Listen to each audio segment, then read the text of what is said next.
Bonjour les enfants, j'espère que vous allez bien. Aujourd'hui, l'épido nous emmène à la découverte d'une histoire qui parle de salaire et qui pose une question de justice. Ainsi, le message que nous devrions retenir de notre leçon aujourd'hui sera « Je ne suis pas injuste avec toi ».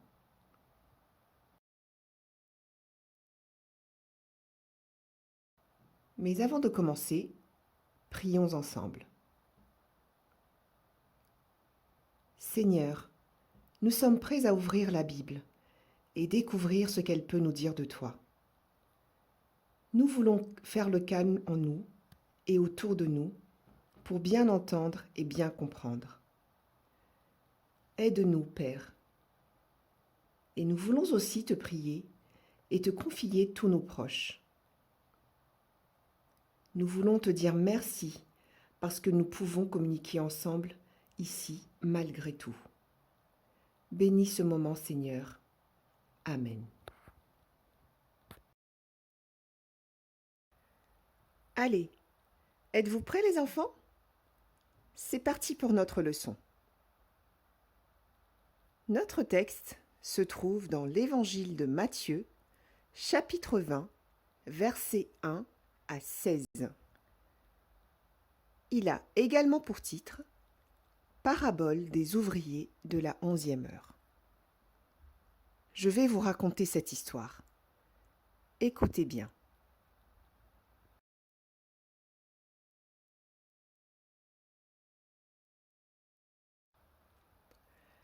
Jésus raconta donc l'histoire d'un homme qui possède une vigne.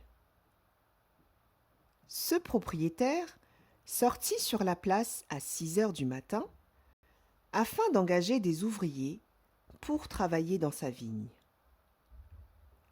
Ensemble, ils se mettent d'accord sur le salaire. Ce sera donc un denier que le propriétaire donnera à ces ouvriers-là qui commenceront à travailler dès le matin et cela durant toute la journée. Le denier, les enfants, c'est une ancienne monnaie romaine et c'est ce qu'on donnait à l'époque pour une journée de travail.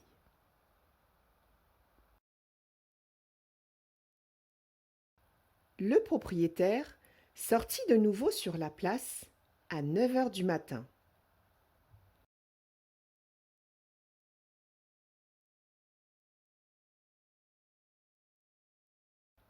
Puis à 15 heures. Et il trouva à chaque fois des hommes qui se tenaient sur cette place sans rien faire.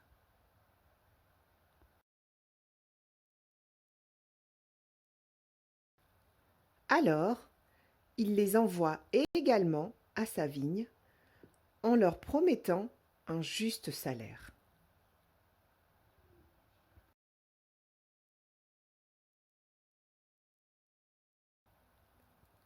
Enfin, à 17 heures, il sortit encore et trouva d'autres hommes qui se tenaient encore sur la place. Il leur demanda: « Pourquoi restez-vous ici tout le jour sans rien faire ?»« Parce que personne ne nous a engagés, répondirent-ils. Le propriétaire leur dit alors: « Eh bien, allez, vous aussi, travaillez dans ma vigne. »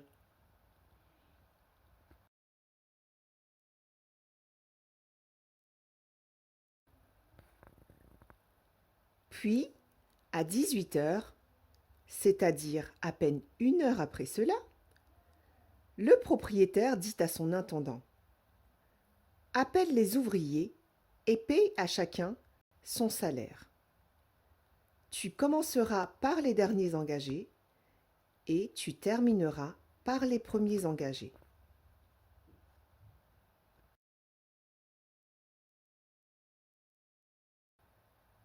Ceux qui s'étaient mis au travail à 17 heures vinrent alors en premier, et ils reçurent chacun leur pièce d'argent. Et quand ce fut le tour des premiers engagés, ils pensèrent qu'ils recevraient plus, étant donné qu'ils avaient travaillé toute la journée. Mais, surprise, on leur remit exactement la même chose qu'aux ouvriers, qui, eux, n'ont travaillé qu'une seule heure.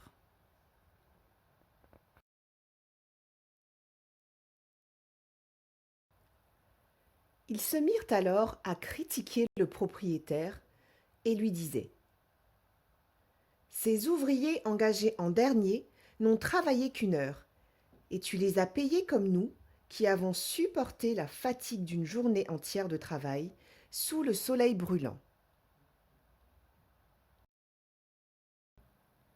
Mais le propriétaire répondit à l'un d'eux: Mon ami, je ne te cause aucun tort.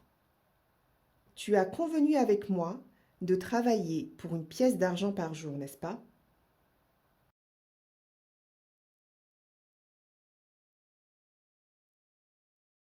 Prends donc ton salaire et va-t'en. Je veux donner à ce dernier engagé autant qu'à toi. N'ai-je pas le droit de faire ce que je veux de mon argent? Ou bien es-tu jaloux parce que je suis bon?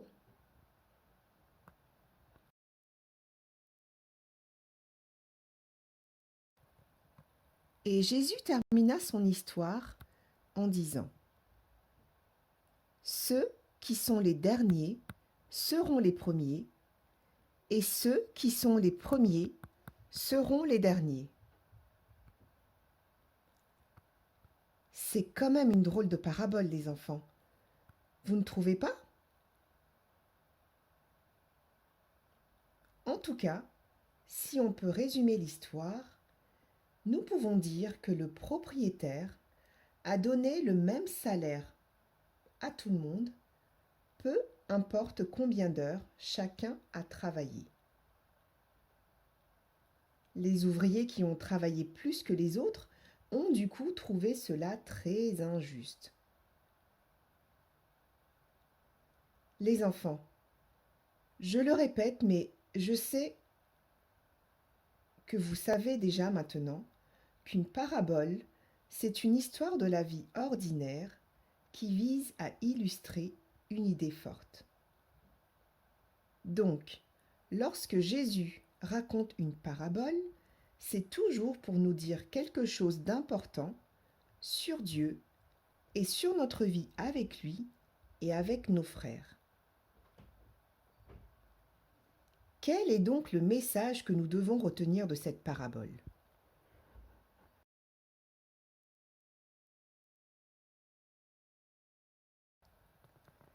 Nous avons dit au début que le message que nous devrions retenir de notre leçon d'aujourd'hui est: Je ne suis pas injuste avec toi.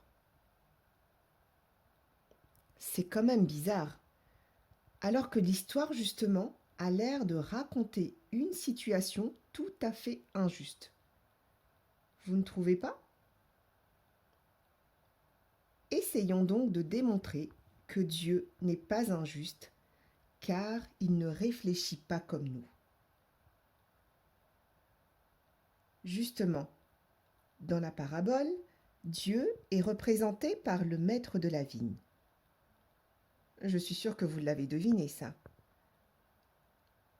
En fait, alors que nous avons tendance à juger sur l'équivalence comme tant d'heures égale tant d'argent, Dieu, lui, a une toute autre logique. Sa logique à lui, c'est la logique de l'amour.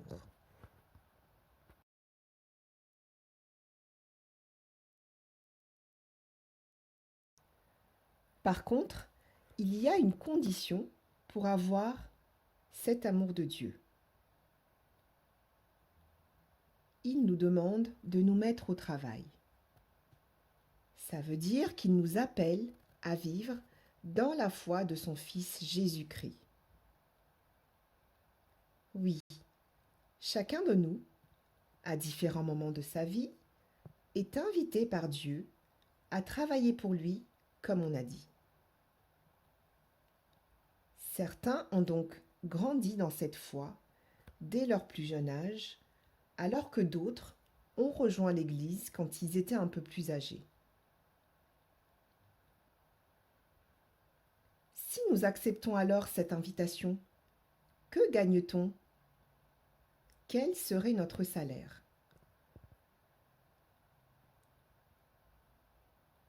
Vous savez maintenant, les enfants, que Dieu est amour infini. Donc, ce qu'il peut nous donner, c'est cet amour immense. En fait, quand Dieu donne, il ne divise pas son amour, il donne tout. Dieu serre dans ses bras de la même façon celui qui arrive à lui au dernier moment et celui qui travaille pour lui depuis bien longtemps déjà. Il n'est donc jamais trop tard pour découvrir que nous sommes appelés, même invités, et il n'est jamais trop tard pour y répondre. C'est pour cela, les enfants, qu'on dit que Dieu est juste et bon pour tous. Il est toute générosité. Sa bonté est commandée par son amour infini et gratuit. Cette parabole signifie donc qu'aux yeux de Dieu, les hommes ont tous la même valeur, que ceci les rejoint dans son royaume tôt ou tardivement dans leur vie.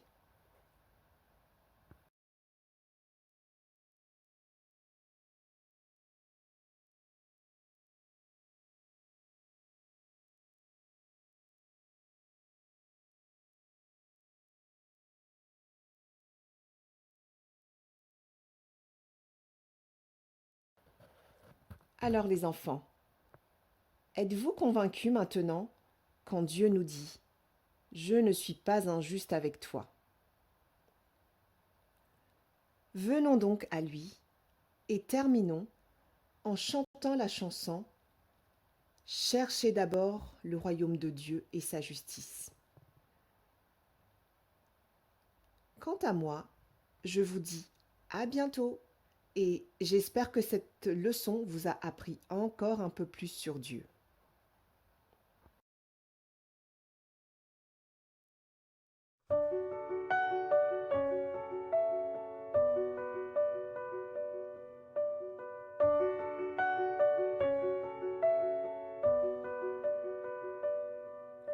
Cherchez d'abord le royaume de Dieu et sa justice, et toutes choses vous seront données en plus.